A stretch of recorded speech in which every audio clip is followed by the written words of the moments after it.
तुम्ही पाहत आहात MCN न्यूज मराठी।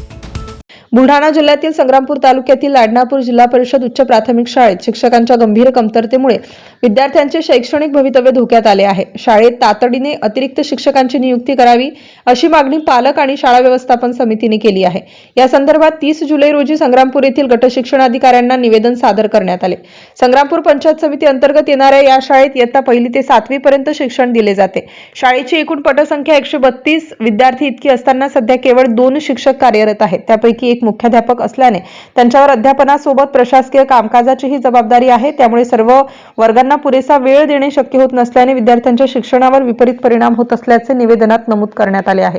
अपुऱ्या शिक्षकांमुळेच प्रत्येक वर्गाचे नियमित व गुणवत्तापूर्ण अध्यापन होत नसल्याने विद्यार्थ्यांचे शैक्षणिक नुकसान होत असल्याची चिंता पालकांनी व्यक्त केली आहे। विद्यार्थ्यांचे भविष्य लक्षात घेऊन शिक्षण विभागाने तातडीने अतिरिक्त शिक्षकांची नियुक्ती करून शाळेतील शैक्षणिक व्यवस्था सुरळीत करावी अशी मागणी पालक आणि शाळा व्यवस्थापन समितीने केली आहे। MCN न्यूज मराठी करिता रवींद्र शिरस्कार, लाडनापूर।